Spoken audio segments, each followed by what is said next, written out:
Olá, agora nós vamos para uma série de 3 vídeos sobre uma função absolutamente relevante, central, o verdadeiro coração da atuação de um parlamentar, que é a questão do processo legislativo, a questão do processo de formação das leis.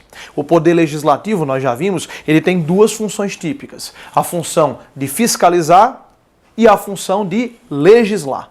A função fiscalizatória, nós comentamos sobre ela nos 2 últimos vídeos. Agora, nos próximos 3 vídeos, nós iremos comentar acerca do processo legislativo, do processo de como são feitas as leis.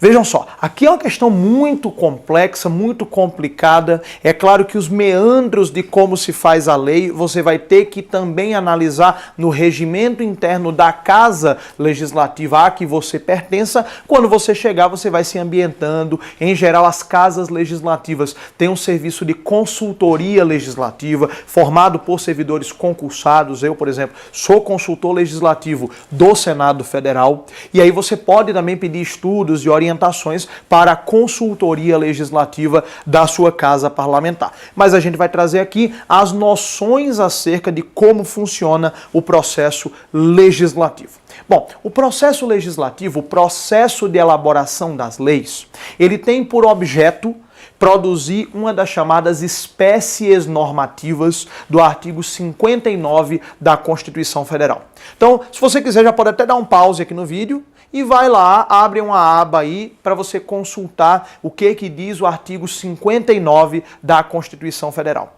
O artigo 59, ele diz quais os atos que são produzidos por intermédio do processo legislativo, quais os atos que são editados por meio do processo legislativo, quais sejam as emendas à Constituição, as leis complementares, as leis delegadas, as leis ordinárias, as medidas provisórias, os decretos legislativos e as resoluções.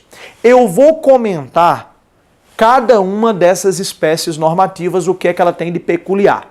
Mas primeiro eu quero que você entenda a lógica da tramitação de um projeto de lei comum, da tramitação de um projeto de lei padrão, da tramitação de um projeto de lei ordinária.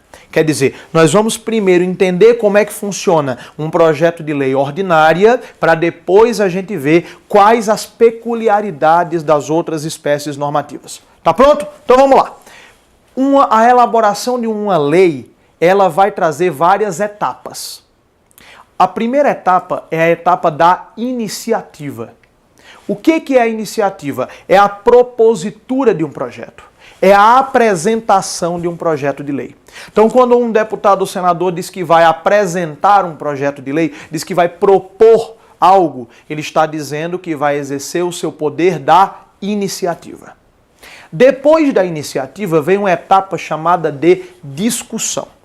A discussão é a etapa mais longa e a etapa cronologicamente mais demorada do processo legislativo. Porque é na fase da discussão que o projeto vai ser debatido, vai ser estudado, é nessa fase que serão apresentados os pareceres das várias comissões, é nessa fase que o projeto pode receber emendas, ou seja, propostas de alteração. Encerrada a discussão, a gente vai para a terceira etapa, que é a etapa da votação. A votação é a etapa decisiva do projeto. A votação é o momento em que o parlamentar vai lá, vota sim, vota não ou se abstém, e aí o projeto é considerado aprovado ou rejeitado. Se o projeto for aprovado, aí a gente vai para a quarta etapa, que é a etapa de sanção ou veto. Essa etapa acontece já não é mais dentro do Poder Legislativo. Depois que o Poder Legislativo aprova o projeto de lei em caráter definitivo, aí ele segue para o chefe do Poder Executivo, presidente da República na esfera federal, governador na esfera estadual e distrital, vai para o chefe do Executivo dar a sua sanção ou veto. A sanção é o ato do presidente da República em que ele declara a sua concordância com o projeto. O veto é o ato em que ele declara que discorda do conteúdo do projeto. Se o presidente sancionar, Aí a gente vai para as duas últimas etapas do processo legislativo, que são etapas meramente formais, são etapas meramente de regularidade formal, que são a promulgação. Promulgação entenda como sendo a montagem do texto final da lei. E por último, a publicação. A publicação é a divulgação oficial do conteúdo da lei, divulgação essa após a qual a lei pode entrar em vigor.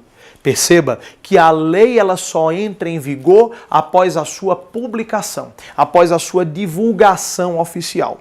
Inclusive, existem leis que têm vigência imediata.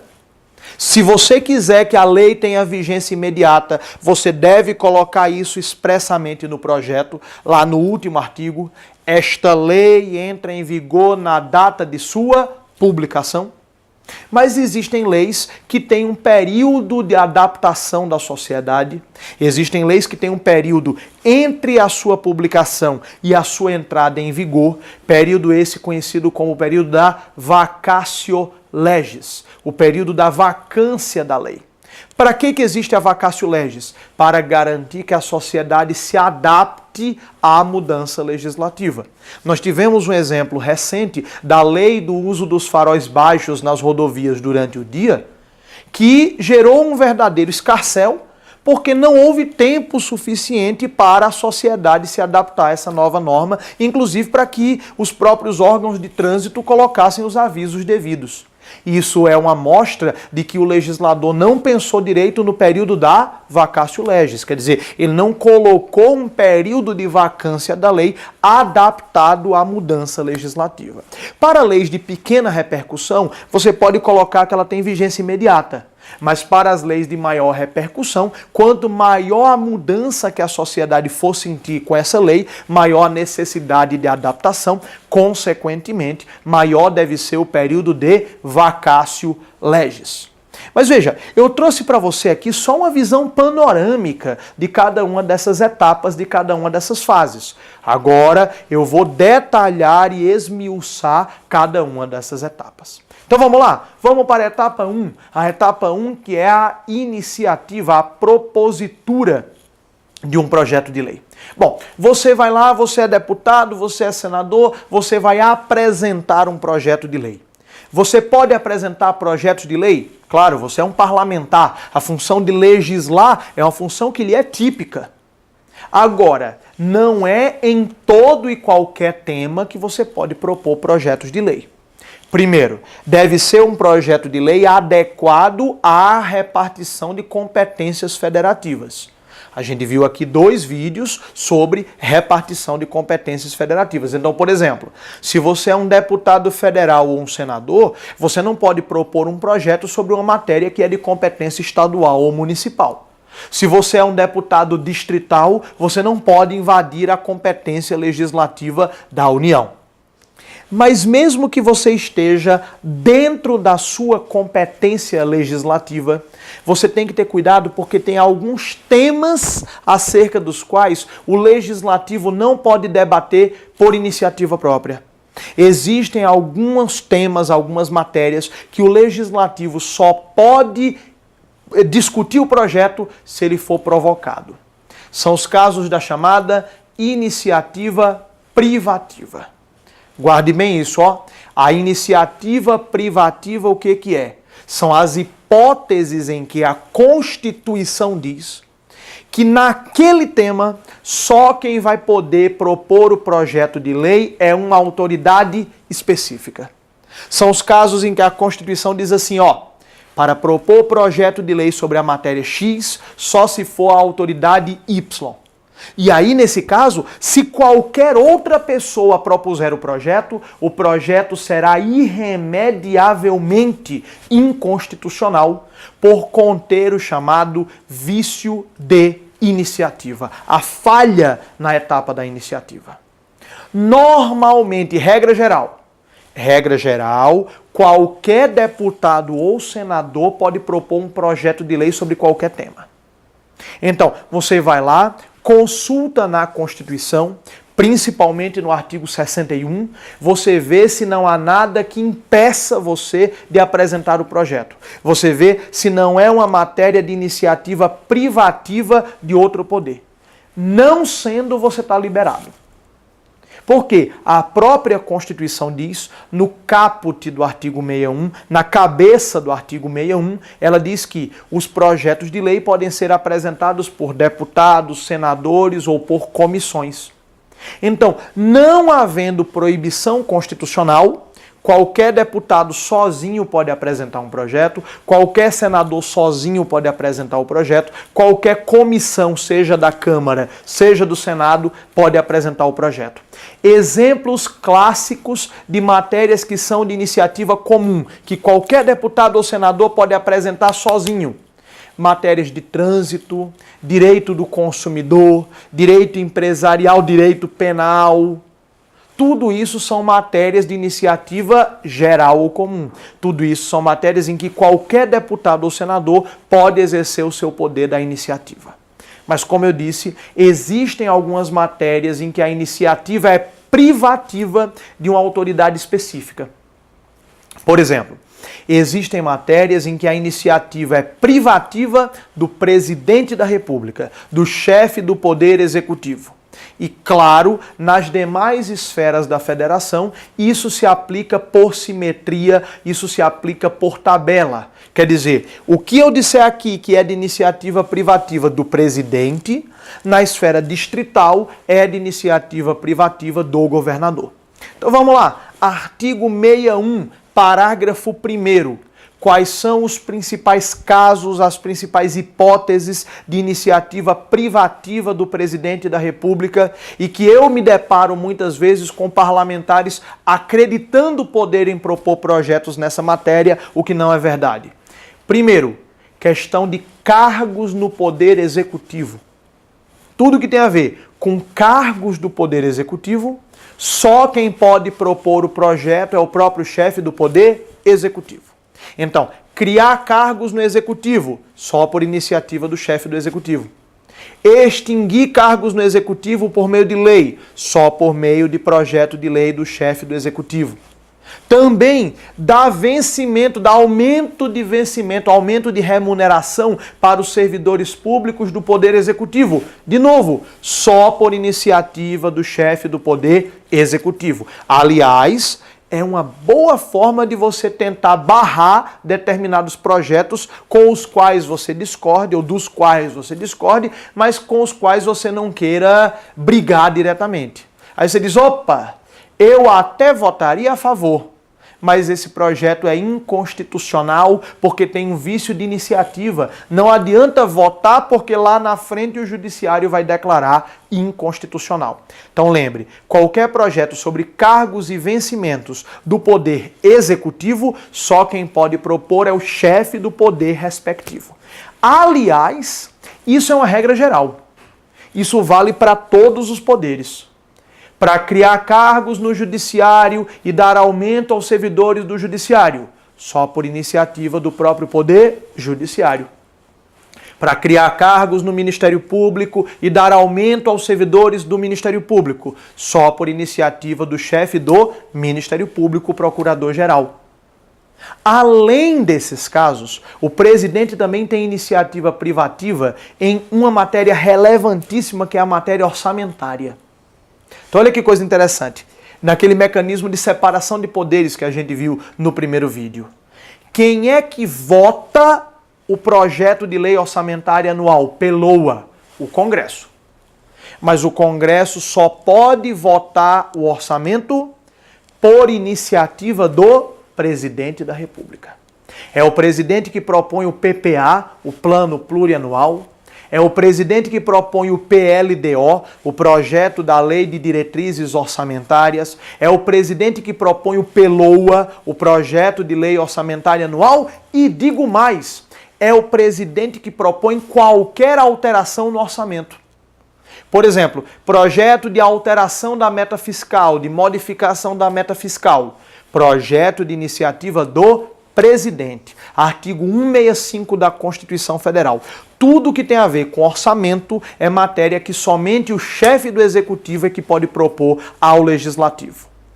Outro tema que também gera muita confusão, que muitos parlamentares acreditam poder propor projetos, e isso não é verdade, é o regime jurídico dos servidores públicos.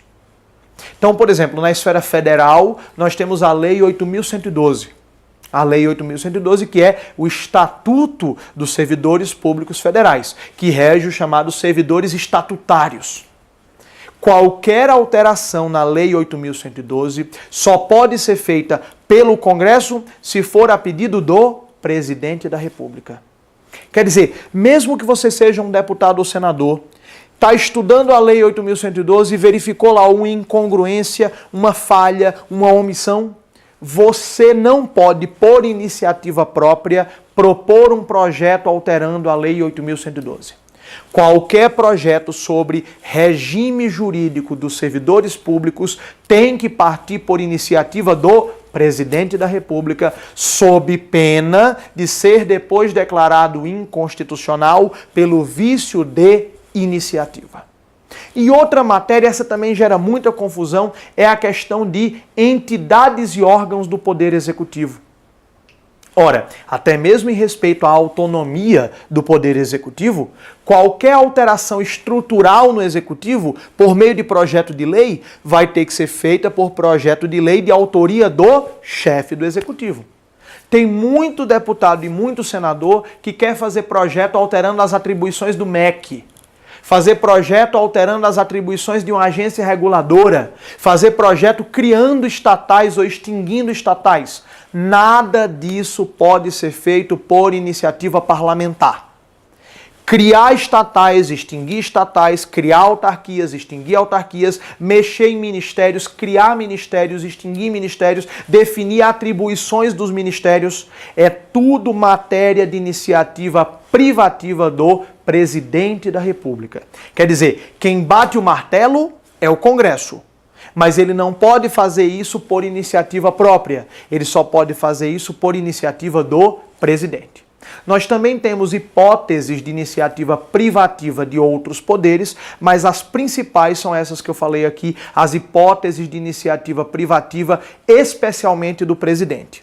No seu ambiente virtual de aprendizagem, você tem um material bastante detalhado, bastante esmiuçado, é quase um guia de atuação na matéria do processo legislativo, inclusive com as hipóteses uma por uma em que a matéria é de iniciativa privativa. Você, quando for eleito, e antes mesmo disso, você quando for prometer alguma coisa na qualidade de parlamentar, ainda durante a campanha, dá uma olhada lá naquela lista para ver se aquela hipótese que você está prometendo não se encaixa em alguma hipótese de iniciativa privativa. Além disso, ou para isso mesmo, é indispensável que você leia os seguintes artigos da Constituição. Anote aí, porque isso tem cheirinho de que vai aparecer na sua prova final, para a gente ver se você absorveu isso, se você leu isso, se você está se dedicando ao curso. Anote aí para ler artigos 61, 165, 128, parágrafo 5º e 93 da Constituição Federal. Tá? Então esses artigos aí você analisa, o artigo 61, 165, 128, parágrafo 5º e também o artigo 93 da Constituição Federal, você vai ler para poder concretizar tudo isso que eu falei. E aí no próximo vídeo a gente vai comentar sobre as outras etapas do processo legislativo, principalmente as etapas de sanção e veto. Até a próxima!